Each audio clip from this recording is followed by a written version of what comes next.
Cerita ini fakta atau fiksi? Silakan putuskan sendiri.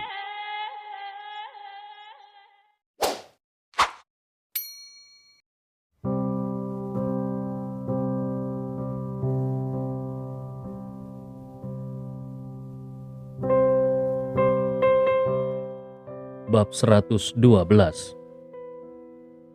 Mata Stella menatap Gustav dan dia menemukan kalau dari awal hingga akhir Gustav tidak memiliki ekspresi sama sekali. Gustav benar-benar terlihat biasa-biasa saja. Tidak bisakah orang ini bereaksi sedikit? Tidak peduli bagaimana seharusnya Gustav memberi wajah kepada Zhou Fulu.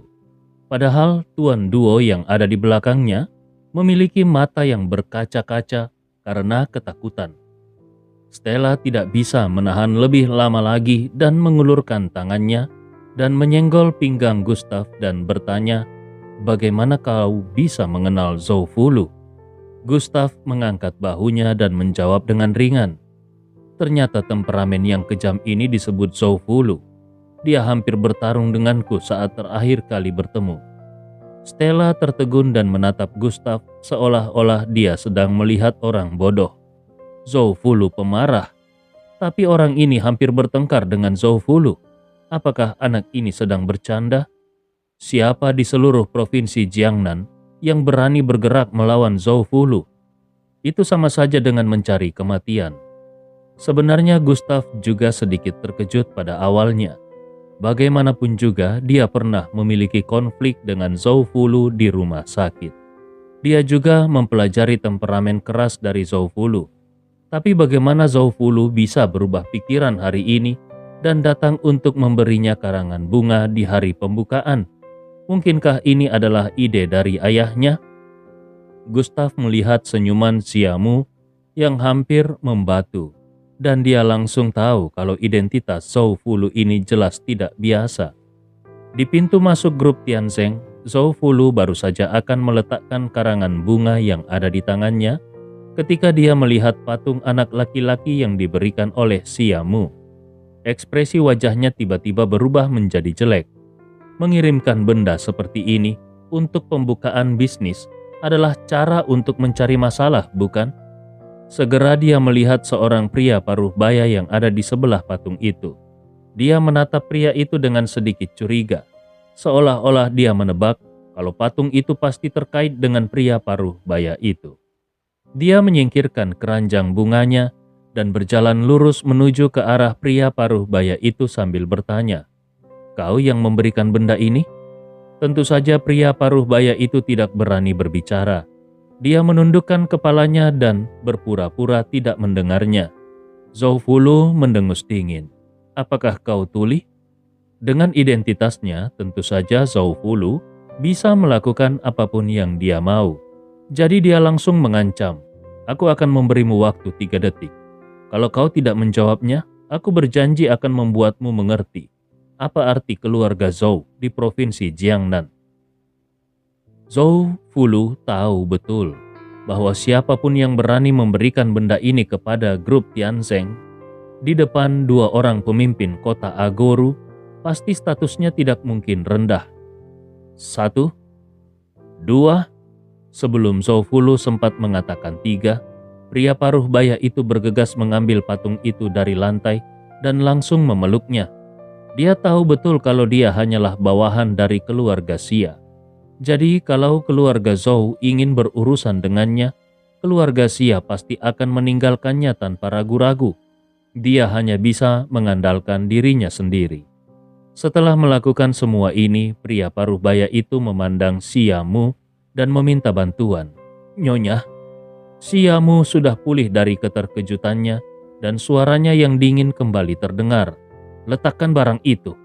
Bagaimana bisa keluarga Xia mengambil kembali barang yang sudah diberikan?" Meskipun dia tidak tahu kenapa Zhou Fulu muncul di sini, namun saat ini hal ini bukan lagi tentang perseteruan antara keluarga Xia dan grup Tianzeng. Sebaliknya, ini adalah perseteruan antara keluarga Xia dan keluarga Zhou di provinsi Jiangnan. Baru pada saat inilah Zhou Fulu memperhatikan Xiaomu dan tersenyum.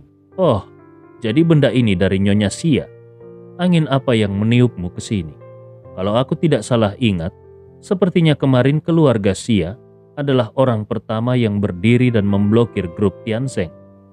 Wajah Xia Mu terlihat sedikit tidak enak. Dia berkata dengan suara dingin, "Zhou Fulu, kenapa kau mengarungi air yang berlumpur ini? Ini adalah dendam antara aku dan grup Tianzeng. Apakah kau yakin ingin ikut campur? Persahabatan antara keluarga Xia dan keluarga Zhou selama bertahun-tahun mungkin akan dihancurkan oleh perbuatanmu ini. Apakah kau tahu apa konsekuensinya? Orang lain takut, mungkin takut padamu, tetapi keluarga Xiaku tidak takut." Zhou Fulu melirik Gustav dan berkata kepada Xia Mu, "Keluarga Xia juga merupakan keluarga besar di provinsi Jiangnan.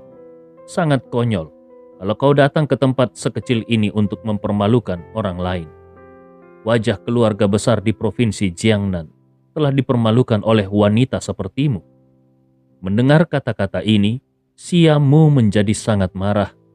Dia pernah mendengar tentang kegilaan Zhou Fulu sebelumnya, tetapi dia tidak menyangka kalau anak ini ternyata akan menjadi segila ini. Suara Xia Mu benar-benar dingin. "Zhou Fulu, sebaiknya kau mencari tahu dulu mengenai keseriusan masalah ini.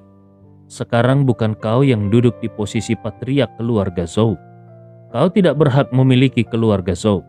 Namun, setiap keputusan yang kubuat ketika aku datang ke kota Agoru kali ini, secara pribadi diizinkan oleh patriark keluarga Xia saat ini, yaitu suamiku."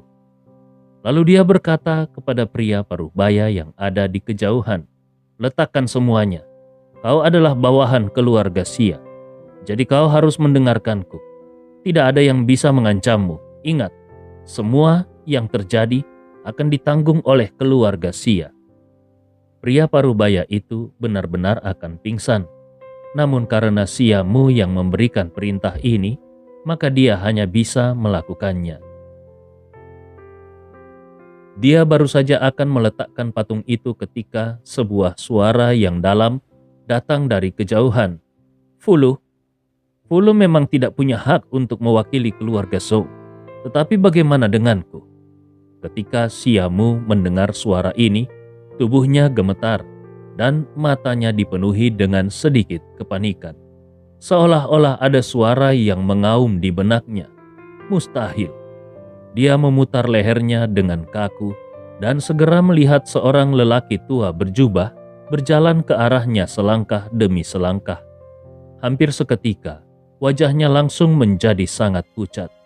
Kemunculan lelaki tua yang tiba-tiba itu seperti palu yang berat, yang menghancurkan hatinya hingga berkeping-keping. Lelaki tua itu adalah Zhou Zhengde. Dia adalah patriark keluarga Zhou dan pernah menjadi pahlawan perang bangsa Tiongkok. Bagaimana orang seperti itu bisa berada di sini? Dan sikap Zhou Zhengde juga sudah jelas. Dia ingin keluarga Zhou berdiri di sisi grup Tianzeng. Siapa yang bisa memberitahunya kenapa semua ini bisa terjadi? Kenapa keluarga Zhou lebih suka memutuskan hubungan dengan keluarga Xia dan berdiri di belakang seorang pemuda yang telah dimusnahkan? Xia Mu hanya bisa berkata dengan hormat, "Penatua Zhou." Kecuali suaminya ada di sini, dia tidak berhak untuk tidak menghormati lelaki tua yang ada di depannya ini. Dia hanyalah seorang wanita, dan dia tidak punya hak untuk berbicara di depan Zhou Zhengde yang benar-benar mendirikan fondasi keluarga Zhou. Ketika Zhou Zhengde melewati Xia Mu, langkah kakinya sengaja berhenti dan dia berkata dengan suara datar, "Gustav adalah teman kecilku. Kalau keluarga Xia Mu ingin mempermalukannya, keluarga Zhouku tidak keberatan berperang dengan keluarga Xia Mu. Aku hanya berharap Xia Hongye yang ada di belakangmu memiliki keberanian untuk membuat keputusan seperti ini." Nada suaranya terdengar mengancam. Ini adalah sebuah ancaman telanjang. Xia Mu merasakan gelombang tekanan yang besar datang ke arahnya. Ini adalah tekanan yang telah dikumpulkan Zhou Zhengde di medan perang, dan di arena politik selama beberapa dekade. Bagaimana mungkin dia yang hanya seorang wanita bisa menanggungnya? Wajahnya sangat pucat dan dia tidak memiliki kualifikasi untuk membantah.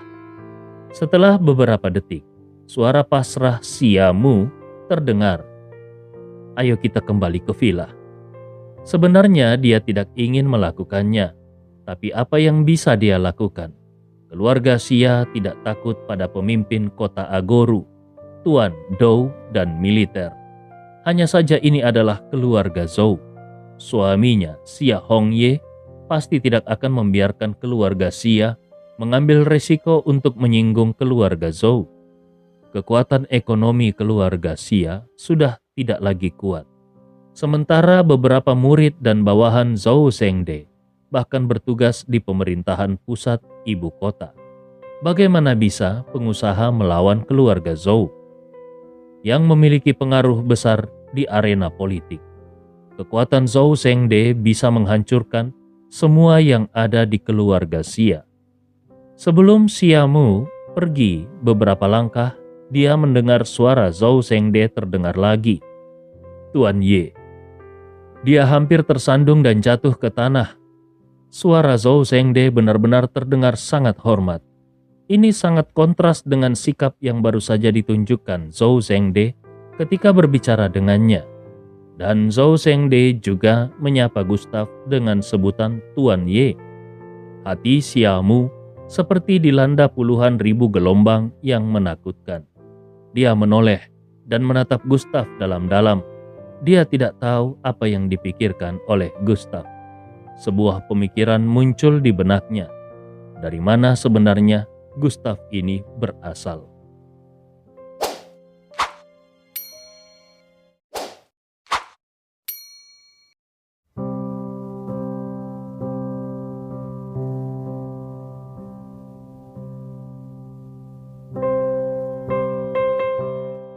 Bab 113. Di sisi grup Tianzeng, Gustav secara alami mendengar percakapan antara Zhou Zhengde dan Siamu. Mengenai posisi berdiri keluarga Zhou, dia mengerti apa yang ada di baliknya. Dia hanya bisa mengatakan kalau Zhou Zhengde ini memiliki mata yang kejam. Antara keluarga Xia dan dia. Tanpa ragu-ragu Zhou Zhengde memilih yang terakhir. Meski begitu, Gustav hanya masih melengkungkan tangannya dan berterima kasih. Aku, Gustav, berterima kasih kepada Zhou Zhengde. Mendengar ucapan terima kasih Gustav, Zhou Zhengde buru-buru melambaikan tangannya dan berkata dengan penuh semangat, Tuan Ye, jangan begitu. Terakhir kali, kau tidak menarikku kembali ke gerbang kematian. Terakhir kali kalau kau tidak menarikku kembali ke gerbang kematian, keluarga Zhouku pasti akan hancur lebur. Jadi orang yang harus berterima kasih adalah keluarga Zhou sendiri, yaitu aku sendiri. Mendengarkan percakapan kedua orang ini, Stella sedikit tertegun. Apa sebenarnya kesibukan Gustav selama ini? Kenapa dia menyelamatkan Zhou Zhengde? Bagaimana cara menyelamatkan Zhou Zhengde? Sementara Margaret segera memikirkan spanduk sombong yang dipasang Gustav di rumah. Dikombinasikan dengan beberapa kejadian baru-baru ini, dia tiba-tiba merasa kalau tampaknya Gustav adalah seorang dokter ajaib. Dan Gustav bukan dokter ajaib biasa. Mata mendung Tuan Duo juga menunjukkan sedikit keseriusan. Di masa lalu dia tidak mengerti kenapa Raja Nanjiang begitu berhati-hati dalam memperlakukan pemuda berusia sekitar 20 tahun ini. Raja Nanjiang bahkan berlutut dan menyebut Gustav sebagai master aula. Sekarang tampaknya status pemuda yang ada di depannya ini benar-benar tidak biasa. Tanpa menggunakan kekuatan Raja Nanjiang, Gustav berhasil membuat patriark keluarga Zhou di provinsi Jiangnan bersikap sangat merendah. Akibat dari hubungan ini saja, mereka mulai sekarang pasti tidak akan ada yang berani menyentuh grup Tianzeng. Sementara itu mata dua komite patriark kota Agoru sedikit menyipit. Mereka menghafal penampilan Gustav dan bahkan berpikir tentang bagaimana bersandar pada grup Tianzeng dalam hal kebijakan. Mereka tidak meminta grup Tianzeng untuk menciptakan prestasi politik bagi mereka. Mereka hanya berharap pemuda di belakang grup Tianzeng ini tidak akan kehilangan kesabaran di Agoru. Di antara mereka semua, Shen Haihua yang paling tahu keterampilan medis Gustav.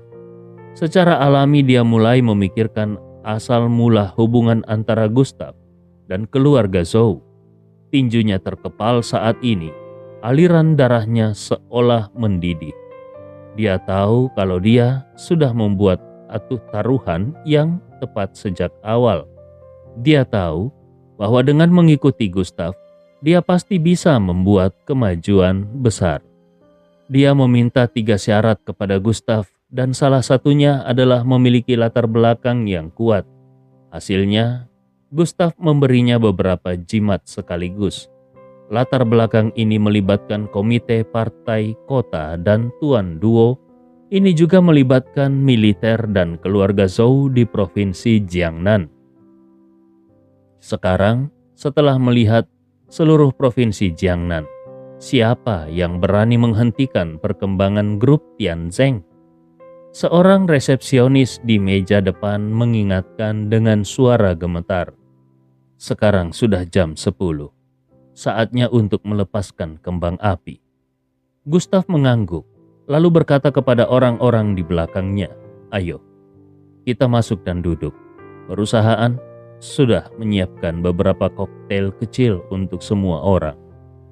Semua orang mengangguk dan mengikuti Gustav berjalan. Gustav berdiri di tengah sekelompok petinggi seperti ini dan tidak diragukan lagi dia adalah pusat dari kerumunan. Kata-katanya langsung membuat semua orang bergegas menuju ruangan di dalam. Hanya Shen Haihua yang masih berdiri di luar sambil memandangi kerumunan. Para reporter yang tidak objektif diusir pergi dan dengan campur tangan beberapa tokoh, berita hanya bisa dilaporkan secara objektif tanpa menambahkan cerita yang tidak perlu. Namun para reporter itu sudah menyaksikan momen bersejarah grup Tianzeng dan itu bukanlah suatu kerugian. Mungkin saja foto-foto yang ada di tangan mereka bisa dilelang dengan harga mahal di masa depan. Tepat ketika para reporter itu hendak pergi, sekelompok tentara berjalan turun dan menghalangi jalan mereka.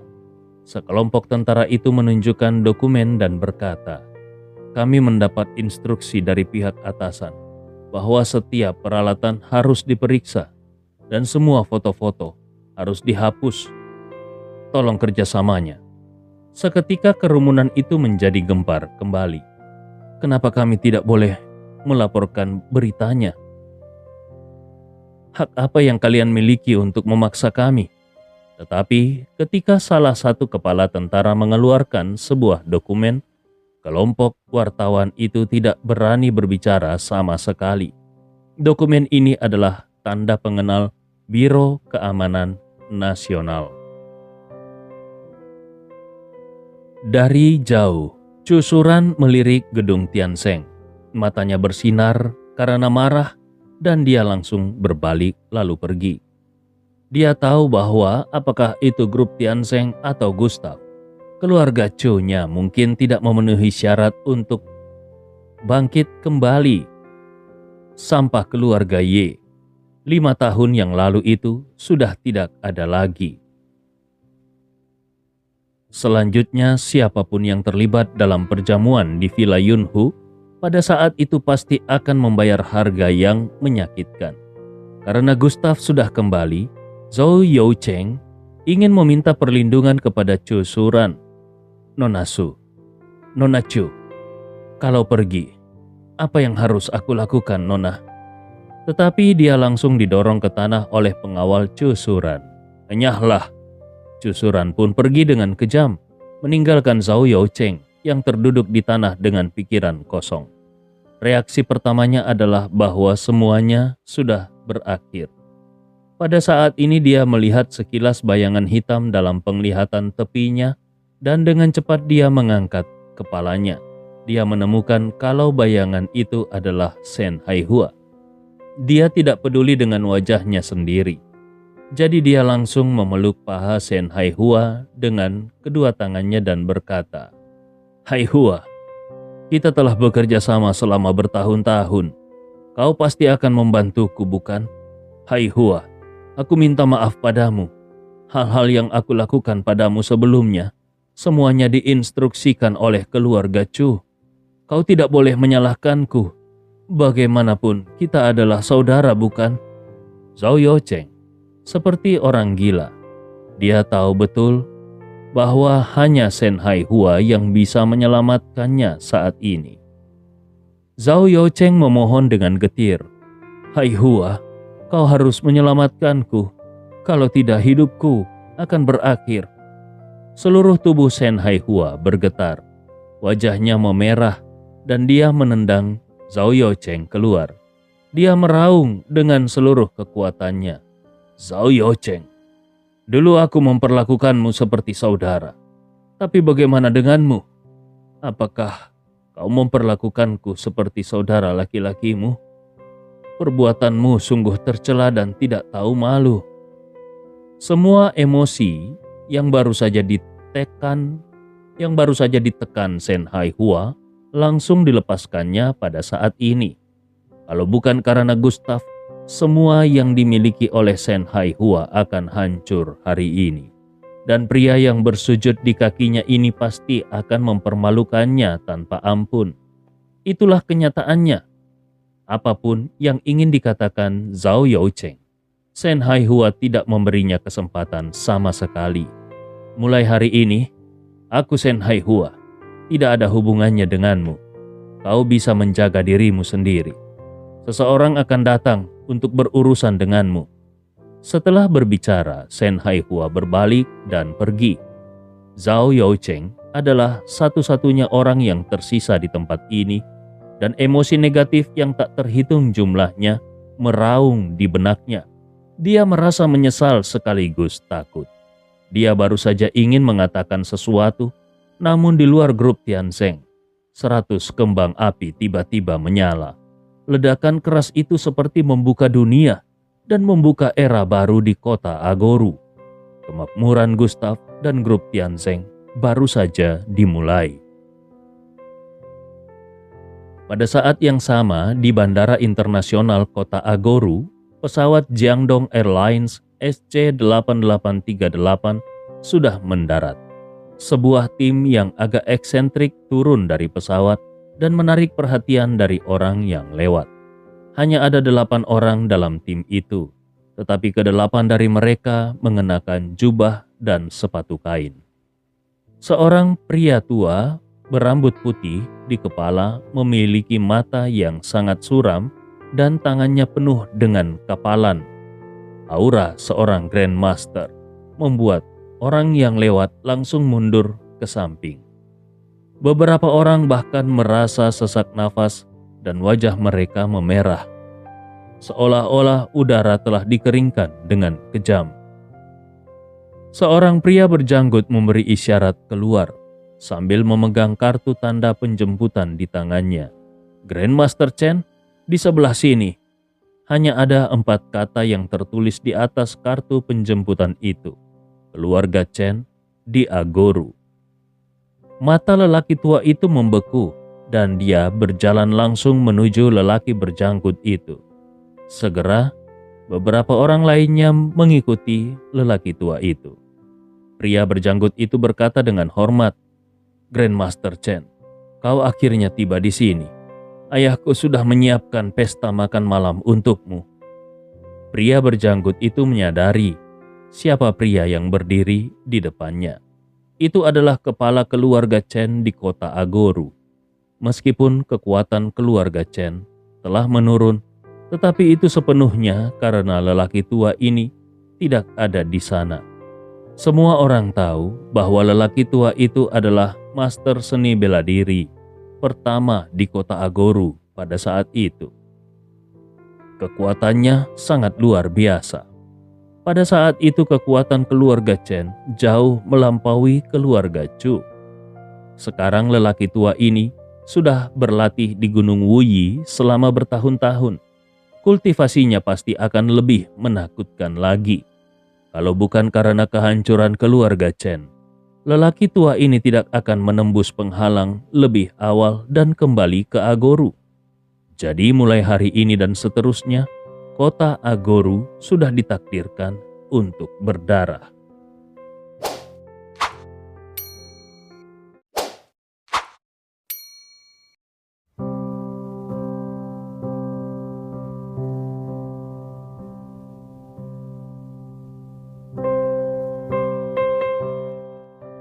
Bab 114. Saat ini di restoran Wan Ye di ruang VIP, ada 8 orang yang duduk. Hidangan enak disajikan dalam sekejap. Seorang pria berambut abu-abu dengan setelan jas tang berkata dengan hormat, "Patriark Chen, ayo, aku akan bersulang untukmu. Selama bertahun-tahun, aku, Ji Rudong, hanya melayanimu." Dia melirik Grandmaster Chen Baoguo dan niat membunuh di mata pihak lain membuat jantungnya berdebar-debar. Dia tahu betul bahwa kalau Chen Baoguo tidak pergi ke Gunung Wuyi, keluarga Chen mungkin telah melompat keluar dari kota Agoru dan menginjakkan kaki di provinsi Jiangnan sejak lama. Dia tidak tahu alam apa yang telah dibudidayakan Chen Baoguo di pegunungan selama ini. Diperkirakan mungkin kekuatannya akan setara dengan kekuatan Jiang Yuanli dari keluarga Jiang. Meskipun Ji Rudong bersulang untuknya, namun Chen Baoguo sama sekali tidak mempedulikannya. Dia bahkan tidak berniat bersulang dengan Ji Rudong. Dia hanya menatap langsung ke Ji Rudong dan berkata, "Apa yang terjadi dengan masalah yang kuminta untuk kau selidiki? Siapa yang membunuh anak dan cucu keluarga Chen-ku? Keluarga Chen-ku juga merupakan keluarga besar di kota Agoru. Siapa yang memiliki keberanian seperti itu kepada keluarga Chen?" Suaranya terdengar dingin dan seluruh ruangan sepertinya ditutupi dengan lapisan kematian. Ji Rudong dan pria berjanggut itu sedikit pucat. Mereka tahu kalau Chen Baoguo ada di ranah Grandmaster. Tetapi mereka tidak menyangka kalau ranah itu begitu menakutkan. Keduanya melirik 7 orang lainnya, dan jelas bahwa masing-masing dari mereka adalah seorang master. Tampaknya kali ini Chen Baoguo datang dengan persiapan. Ji Rudong menarik nafas dalam-dalam dan buru-buru berkata, "Patriark Chen, keluarga Ji telah menyelidiki insiden itu akhir-akhir ini, dan kami bahkan menyelidikinya melalui kekuatan kepolisian kota Agoru.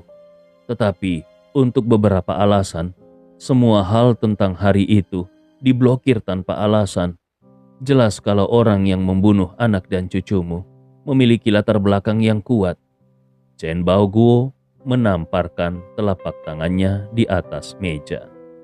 Hampir seketika seluruh meja menjadi retak. Piring makanan jatuh ke tanah dan terdengar suara berdenting. Chen Baoguo berdiri dan berkata, "Ji Rudong, aku tidak ingin mendengarkan omong kosong. Aku hanya ingin tahu nama pembunuhnya." Matanya seperti elang. Selama Ji Rudong tidak memberinya jawaban yang memuaskan, Ji Rudong pasti akan mati. Saking ketakutannya, kaki Ji Rudong sampai bergetar. Dia adalah seorang seniman bela diri kuno, dan dia juga sosok yang dihormati di Jiangcheng. Tetapi di depan Chen Baoguo, dia tidak bisa menunjukkan emosinya sedikit pun. Dia buru-buru mengambil foto dari sakunya dan menyerahkannya kepada Chen Baoguo sambil berkata dengan hati-hati, "Patriark Chen, meskipun tidak mudah bagi polisi untuk menyelidiki, tetapi melalui koneksiku, aku bisa menyelidiki beberapa musuh yang dibuat Chen Feng dan yang lainnya sebelum mereka meninggal. Di antara semuanya, Anak ini adalah tersangka pembunuhan terbesar, tetapi tidak ada bukti konklusif yang mengarah kepadanya. Chen Baoguo menggerakkan jari-jarinya dan foto itu langsung berpindah dari tangan Ji Rudong. Tetapi ada tanda berdarah yang tercetak di tangan Ji Rudong. Kemudian foto itu secara akurat jatuh ke tangan Chen Baoguo. Langkah ini saja langsung memicu badai di hati Ji Rudong. Chen Baoguo benar-benar telah mencapai alam seperti ini. Ini sangat mengerikan. Chen Baoguo melirik foto di tangannya dan anak yang ada di dalam foto itu persis seperti penampilan Gustav.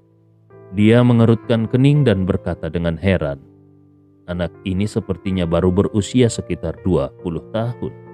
Bagaimana dia bisa membunuh keluarga Chen-ku?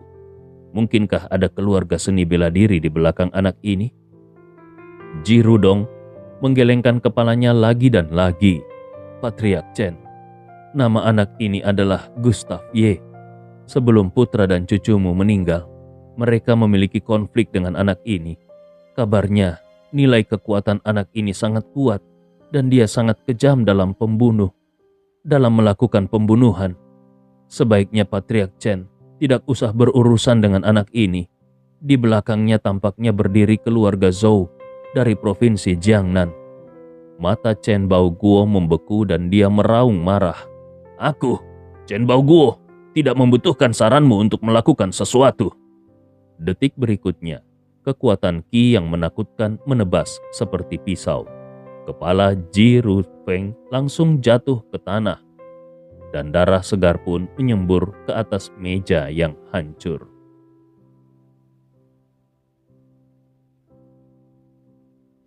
Pemandangan ini sangat mengejutkan semua yang hadir. Melihat pemandangan ini, pria berjanggut itu langsung berlutut. Patriark Chen, tolong jangan marah.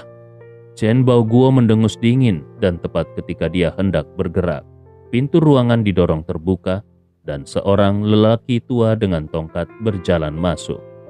Itu adalah orang tua yang dulu pernah dilumpuhkan oleh Gustav. Ketika Chen Baoguo melihat Ming Lao, matanya tertegun. Kau benar-benar belum mati? Ming Lao membuang tongkatnya dan berlutut tepat di depan Chen Baoguo sambil berkata, Tuan, akulah yang tidak melindungi Tuan Muda dengan baik.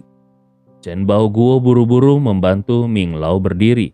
Dia terkejut menemukan kalau saat ini Ming Lao sudah menjadi orang yang terbuang dan tidak memiliki kultivasi sama sekali. Hati Chen Baoguo dipenuhi dengan kemarahan. Siapa yang melakukan semua ini? Ming Lao melirik foto di atas meja dan jejak kengerian melintas di matanya. Tuan, ini adalah perbuatan Gustav. Gustav dari keluarga Ye. Di gedung Tianzeng, di ruang konferensi lantai 19. Kehebohan acara pembukaan telah lama usai dan para petinggi yang mendukung acara itu juga sudah pergi satu demi satu. Secara alami, pertemuan berikutnya adalah pertemuan pertama grup Tianzeng. Ada 5 orang yang duduk di kiri dan kanan. Semuanya adalah elit di dalam dan luar negeri yang direkrut oleh Shen Haihua. Selain itu, ada juga Stella Xia dan Margaret Yi. Karena keluarga Xia, keduanya sudah dicopot dari posisi mereka sebagai presiden dan direktur grup Huamei, dan Gustav sudah berjanji untuk bertanggung jawab atas mereka berdua. Meskipun grup Tianzeng baru saja beroperasi, namun dengan adanya pihak keluarga Zhou, bisa dipastikan kalau keluarga Xia pasti tidak akan berani memindahkan mereka dengan gegabah. Gustav duduk di bagian paling atas. Matanya menyapu semua orang dan dia tidak berbicara. Suasananya sangat khusyuk, terutama karena semua orang belum pulih dari keterkejutan mereka tadi pagi. Mereka tahu betul bahwa segala sesuatu yang terjadi di pagi hari tadi adalah hasil dari upaya Gustav untuk membalikkan keadaan. Jadi, mereka tidak berani berbicara karena takut menyinggung Gustav.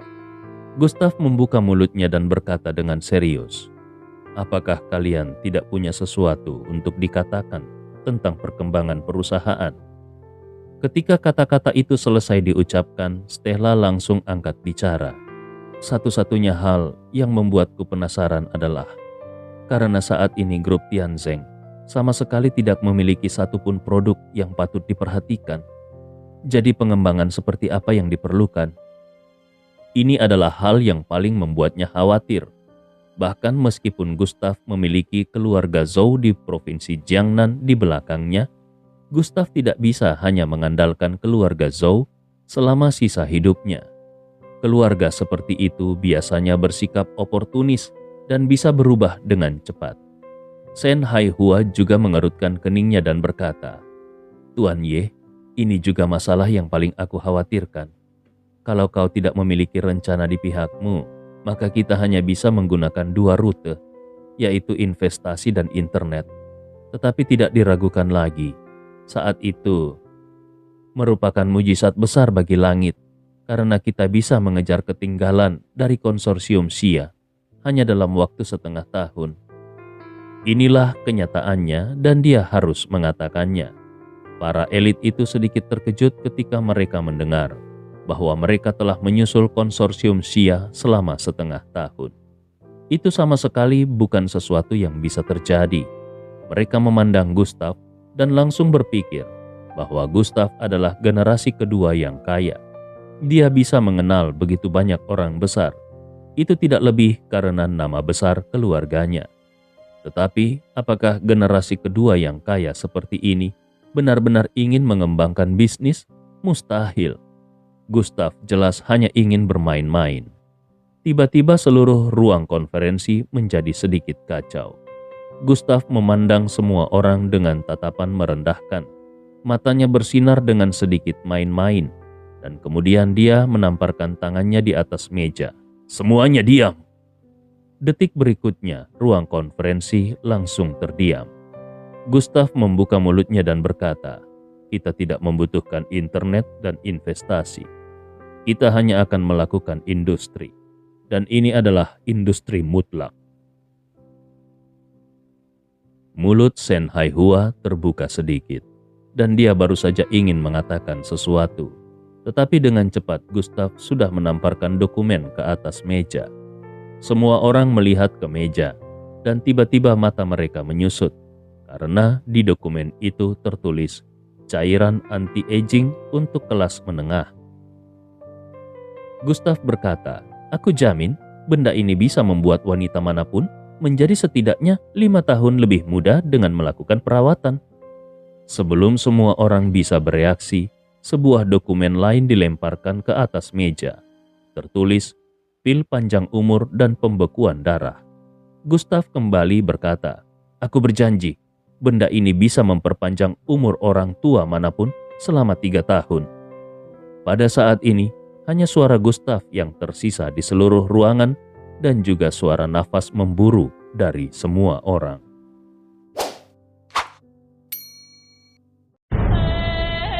Cerita ini fakta atau fiksi? Silakan putuskan sendiri.